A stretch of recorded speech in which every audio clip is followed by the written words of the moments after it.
From each happily ever after, every wish upon a star.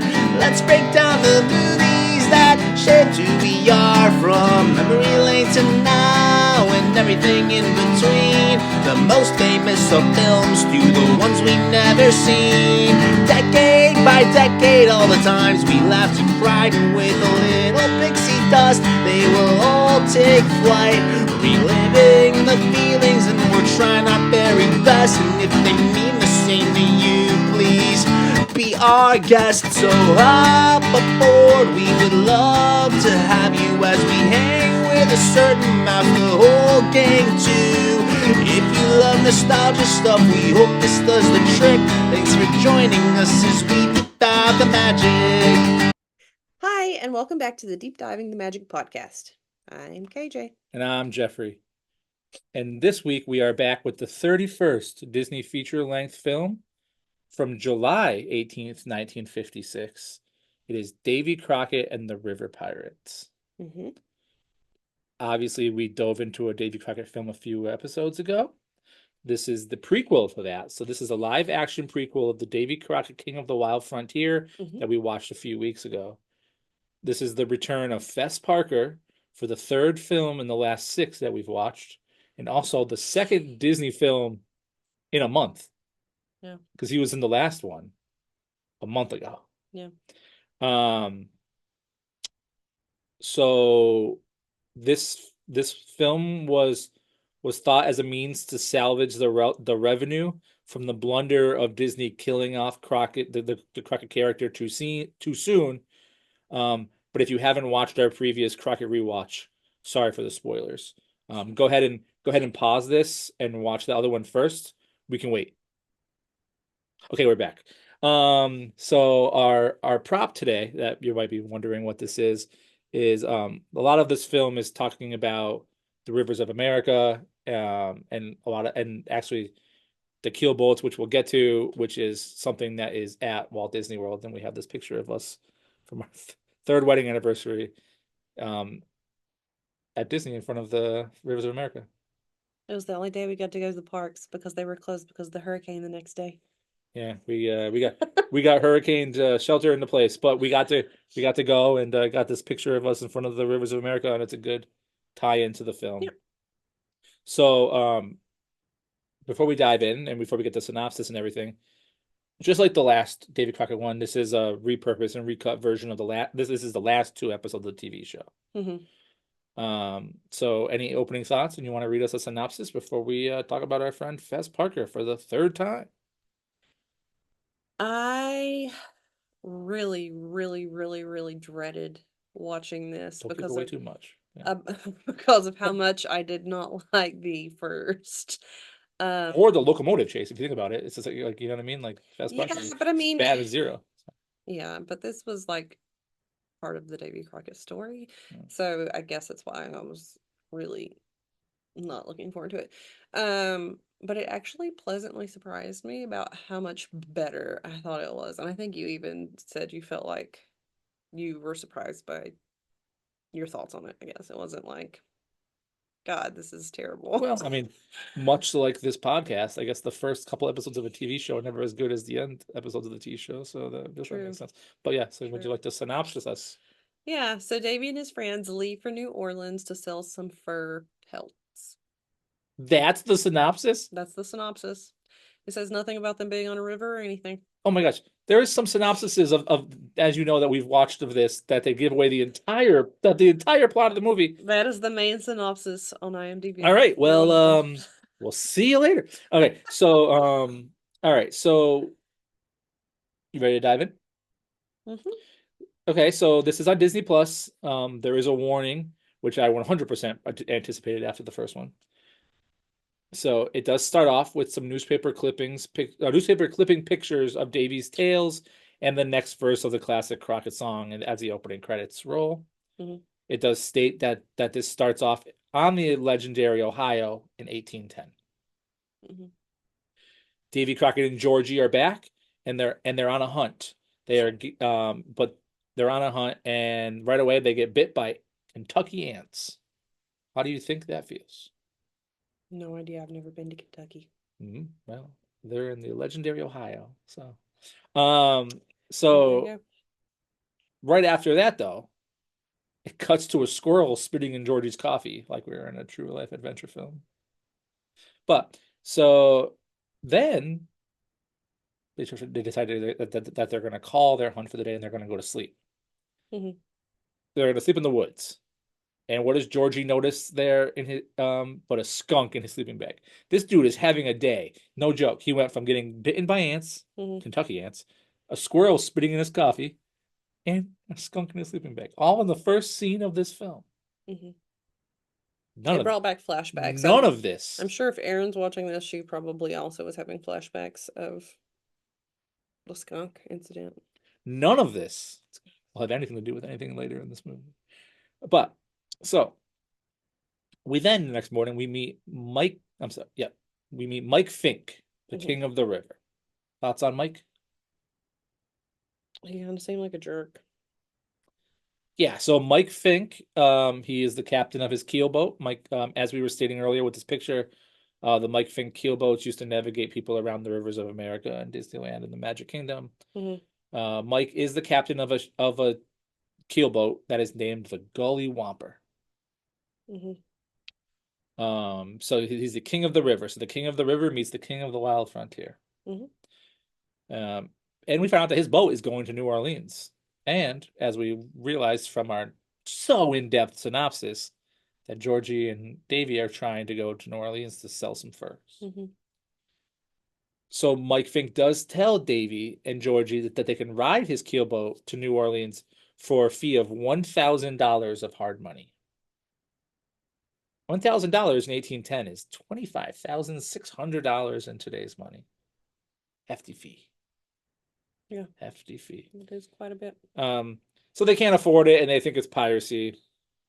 So then they decide to convince an older sailor to allow them to use his boat, which is the Bertha May, but he doesn't have a crew because the crews are all afraid of the sea monster from 20,000 Leagues Under the Sea. Just kidding. That was a few films ago. This is a Davy Crockett film, so of course they are afraid of the natives, First Nations people. First Nations people. So, but then the man realizes that it's Davy Crockett, so he says that he can have the boat as long as he and Georgie can find a crew. Mhm. So they head into town to look for a crew, and they come across a bunch of drinking and fighting men, like the townsmen. Thoughts on this? During this part, I felt like I was in an episode of the Three Stooges. Yeah. They're just like drunkenly fighting, Yeah. kind of like the scene from Beauty and the Beast, but we'll get there in many Mhm. years. One of them says that strong drink could grow whiskers on a hound dog. Mhm. That's a strong drink. They try to recruit these men, but then they find out that they are actually part of Mike's crew already. That's kind of embarrassing for them. But so then the men force Georgie to drink some alcohol because he has to learn how to drink like a riverman. Mhm. So then Crockett shows up, and Crockett finds out that Georgie is hammered, and he's as he's swinging around from the rafter on a chandelier. Yep, he's swinging, sitting on a chandelier, making a fool of himself. Thoughts on that? Must have had several drinks. Yeah. But Crockett also finds out that a drunk Georgie challenged Mike Fink and his men to a boat race. The Mhm. Bertha May versus the Gully Whomper. Crockett's kind of upset about this. I would be too. But then the chandelier then falls from the ceiling because of the weight of Georgie and him swinging on it. It just Well, falls. it wasn't really like it was the weight of him. The way he was swinging, he like was pretty much spinning unscrewing around, it from the ceiling. He's spinning around like a Yeah. carousel.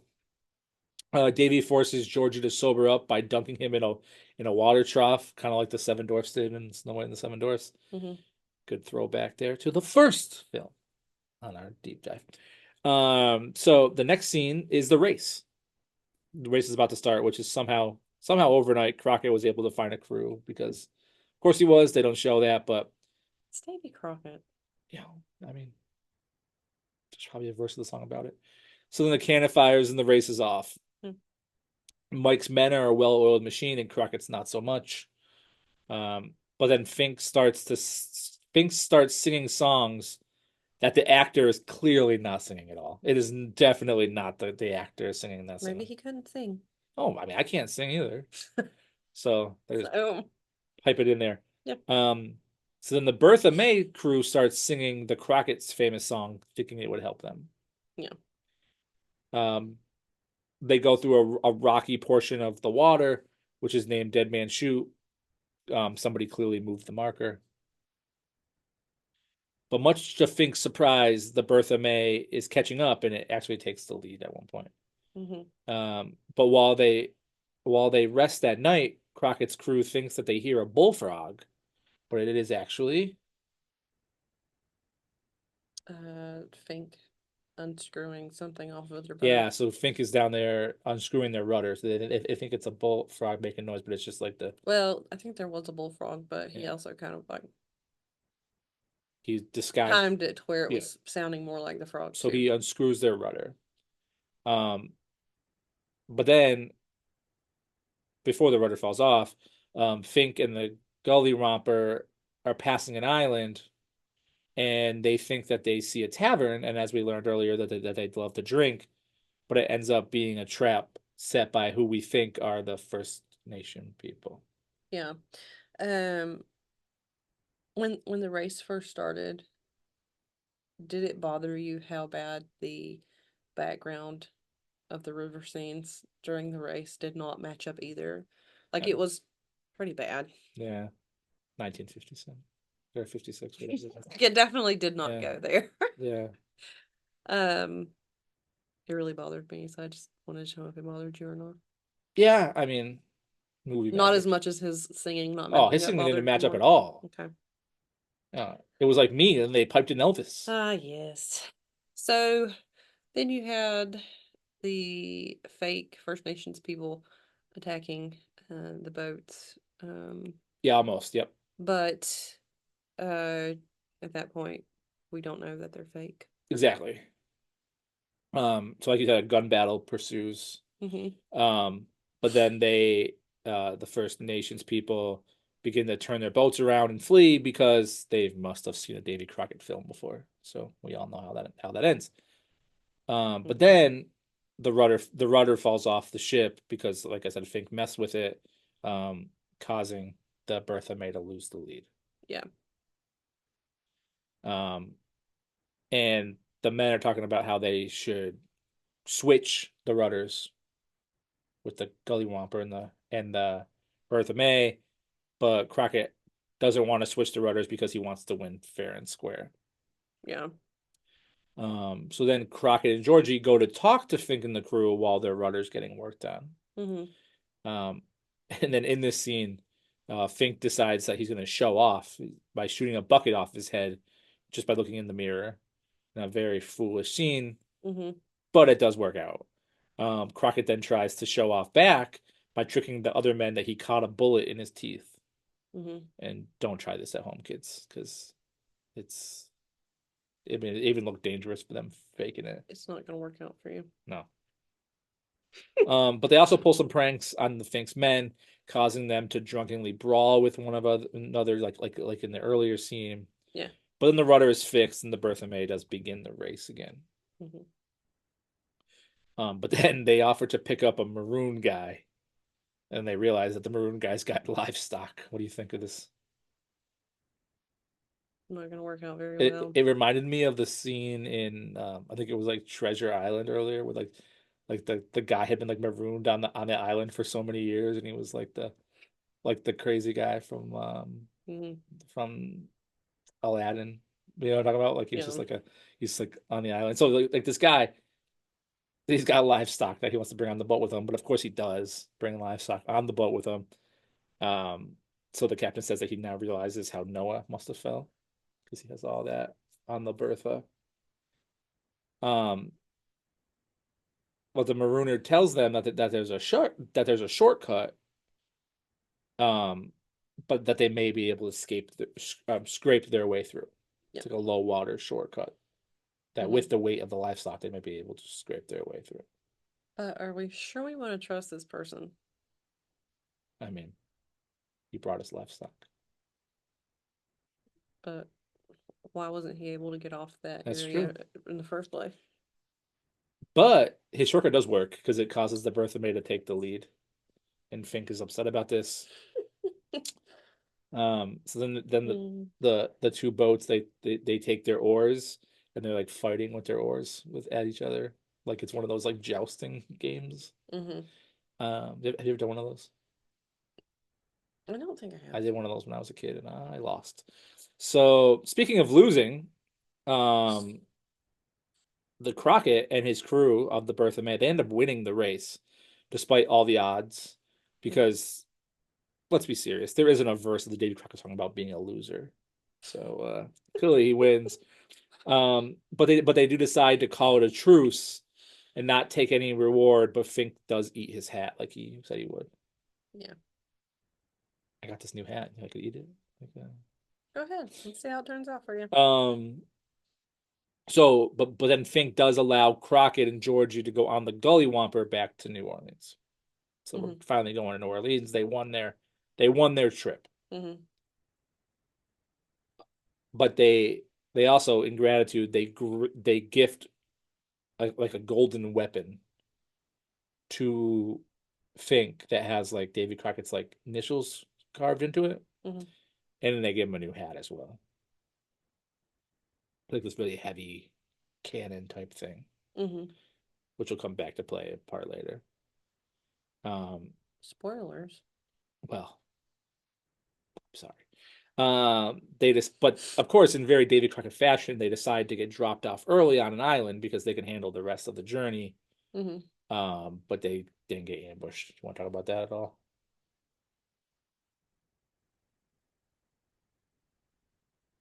And I don't know if I remember the correct scene or not. So they get ambushed by a Chickasaw hunting party who capture Davy and Georgie and bring them to Oh, their so village. the Yeah. actual First Nations peoples. Okay. Yeah. Um. Yeah. So they bring them back to their village, tell them that somebody is basically framing them, that they're doing this, and they're like, we're not doing it. And then Davy promises that they're going to help them figure it out. They find a boat that's abandoned that had recently been attacked. Um, and Davy They pull the basically, arrow out. yeah, basically says that the one giveaway is that the arrow wasn't made by natives. Yeah. So I don't. If you're gonna actually go through an ambush, people, maybe you should actually look and see what the weapons look like. So yeah, they say that that Davy and Georgie are their friends, but since the white men are killing and hunting them down and framing them, they're going to go to war, and that Davy and Georgie are going to remain prisoners. But then they discuss that it could possibly be they find the boat. They discuss that it could possibly be whatever pirates Yeah, that are framing them. which basically it was. Yes, so that's why they go to prove this now, Yeah. which will then stop the war, Mm-hmm. the impending war. They do attempt to and successfully get a hold of Mike Fink to try to attempt to ask him for help, and he agrees. Yep. And they disguise the Gully Womper as the Bonanza. Mm-hmm. And they decide to disguise Fink himself up as a banker named J.J. McGillicuddy. Mm-hmm. And come up with a plan that they're going to talk really loudly about their rich cargo, which ends up just being rocks. Mm-hmm. Heavy rocks. Lots of gold. Yeah. So they talk about all this gold that they have. And they talk about it really loudly that they have this cargo of gold for everyone to hear. Mm-hmm. And then this one man, this singing man, gets really interested and wants to get a ride with them. Mm-hmm. And they decide to bring this man along, who, of course, overheard their story. His name is Colonel Plug. And he's basically in with the other people. Correct. So what he does is he sings the songs to alert, which we will find out as the pirates, that there is that. So he's like, "Oh, gold." Yeah. Good. I don't remember exactly what scene it was, and I don't know if you got it down in your notes or whatever. But in there was one quote in there where he said, "Dead men don't talk." And I'm pretty sure it was like around in this section, and it made me think of Pirates of the Caribbean. And do you think that I mean, inspired that at all? pause. I have an idea. Possibly, maybe. Um, I want to look this up real quick. And I know like 2018 when we went to Disney, and we rode on that ride, towards the beginning of it, it used to have like a foggy curtain that you would like go through on the boat, and you would see Davy David Jones, Jones, yeah, and making it his would first say Clover, "Dead dude. Man Tells No Tale," and Well, that's what I'm then looking up now to see if that was there because Disneyland was open before this movie came out. So yeah, but then it was just it was it's not I don't does it even say that anymore? yeah, it does. It still says it, Yeah, but we just don't see him anymore. yes, it says it in the same spot. Okay. The ride wasn't open until 1967, so yeah, it could have very much been taken from this. Okay, well there you go. But yeah, so the Very piratey.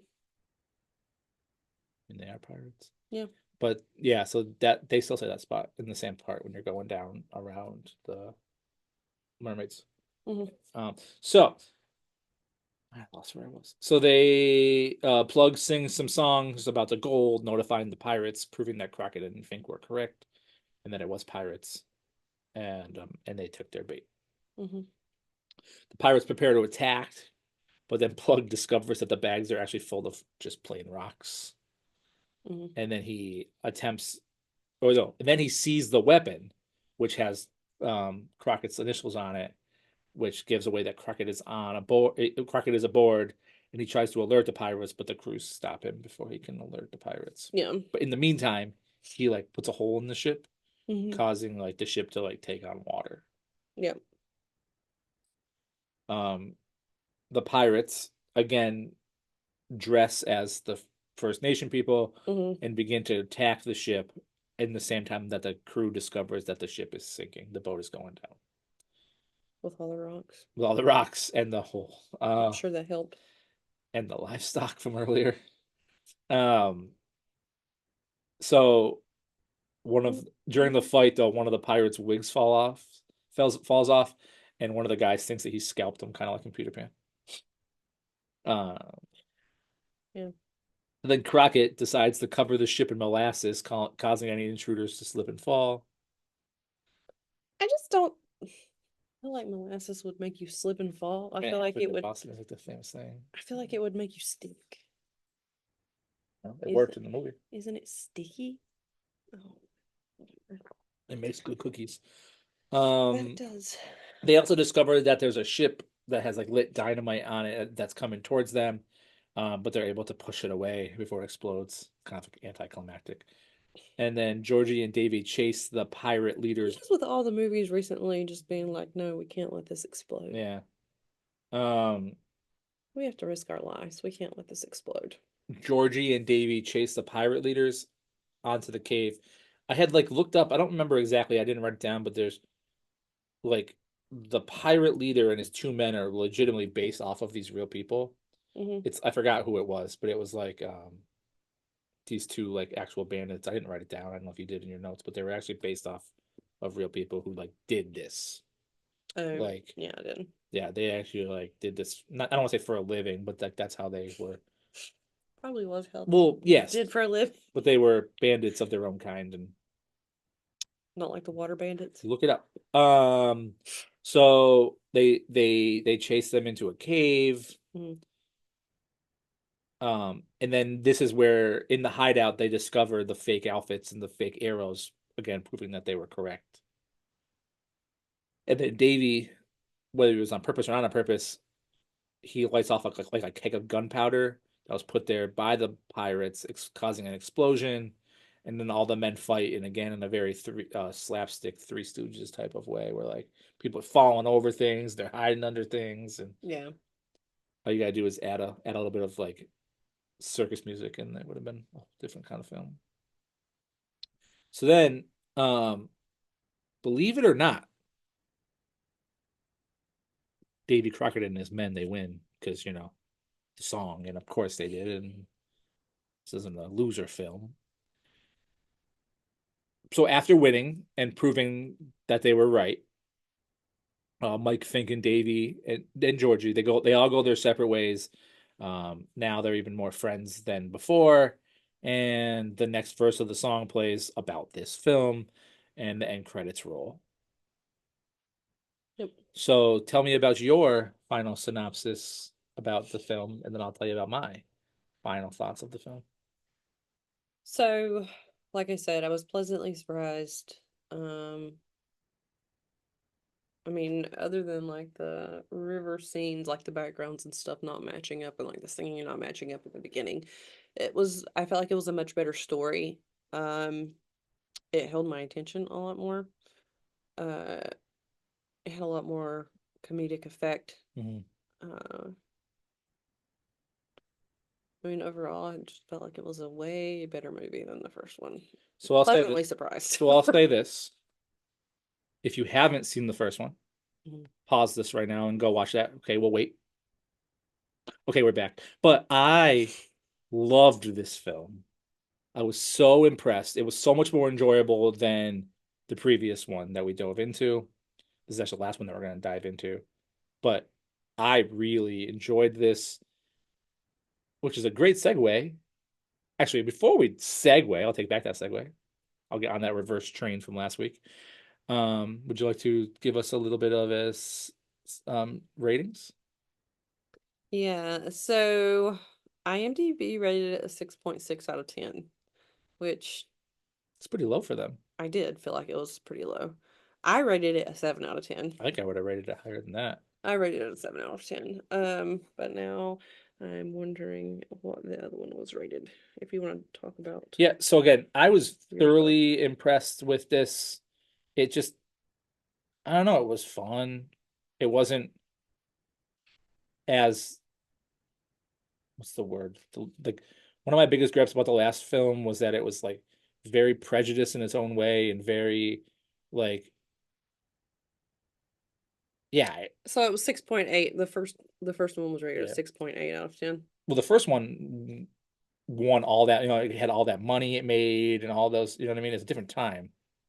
But it was so just, But they gave it a slightly lower rating, and I feel like I don't know. it It was was just, way better yeah, well, it quality was much better. It wasn't as, of a movie it wasn't and a as storyline. like, let's go point fingers at all the wrong people, you know what I mean?